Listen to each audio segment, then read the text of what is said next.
TSA regulations are constantly evolving, and staying updated is your ticket to a smoother journey. Sorry. In today's video, I will discuss whether there are any changes coming this year and what you can expect when traveling through TSA in 2025. We will talk about new ID requirements, liquid restrictions, prohibited items, some TSA carry-on packing tips, and even some emerging TSA technology that might completely change your security experience in 2025. Let's start by talking about probably the most important change coming up this year that will affect every single traveler in the United States. Starting May 7th, 2025, all domestic travelers aged 18 and older will need a real ID compliant driver's license or ID to board flights within the US. This is a change that has been a long time coming, but will finally start being enforced this year. Believe it or not, the Real ID Act came about all the way back in 2005, and 20 years later, we are finally getting around to implementing it. If you are looking for all the details pertaining to this change, make sure you check out the video I posted right before this one because I talk about everything you need to know regarding this change. But in short, if you have a star symbol on the upper part of your ID, you should be all set to travel in 2025. If not, I would look into how you can get a real ID as soon as possible. The 3-1-1 rule. A rule that most of you have likely heard of before, but is still something in 2025 that passengers will continue to mess up. So though there are not any huge changes, only one very small change coming in 2025 regarding liquid restrictions, reminders are always good, right? So here is a quick rundown. When packing your liquids, you are allowed to bring 3.4 ounces or 100 milliliters, which is based on the size of the container, not how much liquid is left in the container. All your liquids must fit into a single, clear, quart-sized bag like this, and you get one for every traveler. For medically necessary liquids like baby formula, prescription medications, you can bring more than 3.4 ounces, but these items require documentation and TSA pre-approval. So make sure to declare them at the checkpoint to avoid any delays. The one very small change this year is that at one point you could bring more than 3.4 ounces of hand sanitizer, but now that rule is reverting back to the normal 3.4 ounces, being that that was a temporary measure put in place for the pandemic. If you want all the details on the 3-1-1 rule and how to pack those liquids, head over and watch this video here. Also, don't forget to take out your liquids when going through the security line, though that might be changing in the future with some new technology that I'm going to touch on later in this video. Prohibited items for the most part may seem pretty obvious, like sharp objects, firearms, and explosives. Those are all items that you're gonna wanna leave at home. But what about those prohibited items that are a little less obvious, or items you're not sure if they're prohibited or not? Well, this is where Ask TSA is going to be a big help. I have mentioned this service in a few of my other videos, but Ask TSA will allow you to ask specific questions on items that you plan to pack in your carry-on for your travels. This can be done on Facebook Messenger, X, or even text message. You can even send a picture of the exact item you plan to pack to answer your question in real time. Keep in mind that Ask TSA can help you with more than just items. They can help you with travel questions, like even if you lost something at a TSA checkpoint.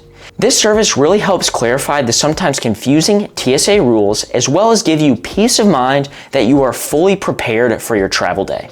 Have you noticed that procedures when going through the TSA security line can be drastically different from airport to airport, or even depending on the time of day?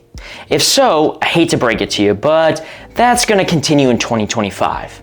I've come to learn after years of traveling, you have to be prepared for anything, because no matter how many times you go through that security line and think you know exactly what is about to happen, they hit you with a surprise. There are quite a few reasons for this, like traveler volume, TSA staffing, and airport-specific policies.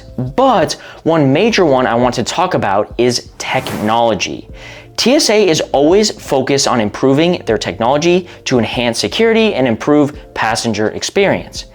But because of this, you will see vastly different TSA security line procedures. There are 3 new technologies that I wanted to mention because I find them particularly interesting. The first is the automated screening lanes. ASLs, they call them. You most likely have already seen this technology being used as they are currently installed in a lot of the major airports in the US, like New York, Los Angeles, Las Vegas, Dallas, Chicago, Minneapolis, Miami, Houston, Newark, Seattle, and Atlanta. Basically how it works is that you will have your own individual station equipped with bins below to put your electronics, liquids, and carry-on bags in. Once you have filled up your bins, you can push it forward and continue through the screening process. I love this new system. Let me know in the comments if you have experienced one of these new automated screening lanes, and if so, do you love them as much as me? If you don't travel as much, you might not understand why this is so much better or even notice a difference from the old system. But there's a few reasons why I really enjoy this new system. The first one being is you don't have somebody breathing down your neck. You kind of have your own space to go at your own pace to get the stuff out of your bag. The reason the security line is oftentimes really stressful is because you have this line of people stacked up behind you waiting for you to get your stuff out. But now with this new system, you can have 3, 4, 5 people unloading their stuff all at one time. It's way more organized, and though it actually feels like you have more time to unload your stuff, the process moves way quicker. Hey, if you're enjoying and finding value in this video so far, please give it a thumbs up so it gets shared with other travelers like yourself. Next, we have computed tomography, otherwise known as CT. CT is the latest checkpoint X-ray scanning equipment to enhance threat detection capabilities for carry-on baggage. The technology is similar to that of CT technology that is used in the medical field. TSA's current screening technology for carry-on bags uses 2D images. The CT technology allows for 3D image that can be viewed and rotated on 360 degrees. Because of this better image quality, the goal is to eventually keep electronics and liquids inside of the bag during checkpoint screening, which you might have actually already been exposed to. Last, we have what I would say would be the most unique technology upgrade, and it is something I will be very curious to try out, and that is the self-service screening. This new technology is only being tested at Harry Reid International Airport in Las Vegas.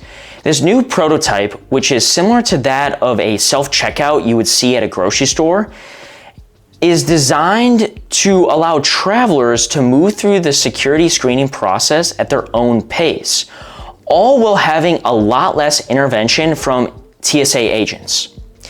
TSA pre-check travelers traveling through Las Vegas Airport will now have the option to test out this new technology. This is very interesting, and I could see how this self-service technology could decrease stress for people, being that you can go at your own pace and you don't have people yelling directions at you. But I could also see there being a pretty large learning curve, potentially slowing down the security process. Have any of you had the opportunity to try this out yet? Let me know what you think about this and if this is going to be the security of the future. When it comes to packing your carry-on, you want to pack with TSA in mind. It is shocking to me how many people I see have to dig to the bottom of their bag to find that battery pack or bottle of lotion to pull out. This is an easy mistake to fix with a little planning. If I had to give you one recommendation on packing your carry-on bag for TSA, it would be to put everything that needs to come out of your bag for security in one area. Meaning you can remove every item in one swift motion so you don't have to open it up like 5 different zippers. And also, that area should be easily accessible. Doing this one very thing will dramatically speed up your security process, lead to way less mistakes, and make you look like a travel pro. If you want to learn more about how to better pack for security, go ahead and watch this video here. If you enjoyed this one though, please give it a thumbs up, as well as subscribe to our channel for more content like this. We will see you in the next video.